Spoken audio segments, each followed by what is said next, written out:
The late Elizabeth Taylor would probably have been a better pick than me to talk on the subject of ex-husbands. After all, she had 6, or 7 if you count the fact that she married Richard Burton twice.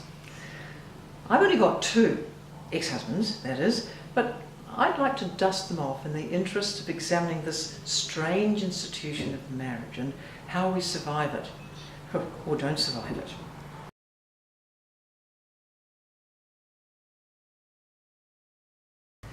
My first husband. Well, we were in love.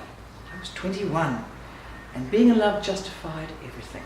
It justified living together, it justified me failing all my second-year units, and it justified me leaving Wellington, a city I loved, to follow him to Dunedin, a city that he loved. A couple of friends of mine, single women, suggested a trip to Italy for 3 months. I found that I wanted to go.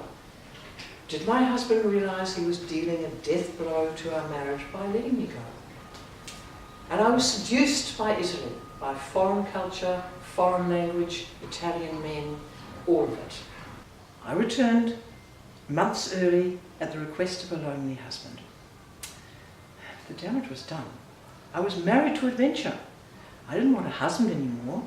I wanted an ex-husband. And the only way you get an ex-husband is by getting a divorce. And that's how I ended up with my first ex-husband.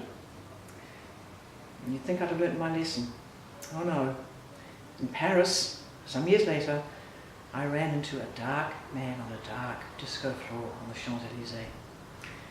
This man would surely have made a fine husband, but he was from the Cameroons, and I was never sure that he didn't have some African princess married to him and awaiting him in the land of his birth, Amsterdam, and came back to New Zealand with him in the late 80s with the manuscript for my first book under one arm and the second husband under the other. The book went on to be published, but the husband got lost in the proofreading process. Nil desperandum, never despair, third time lucky. I found out that real romance lasts if the courtship goes on indefinitely. And that was the case with Tony, the Duke of Wellington.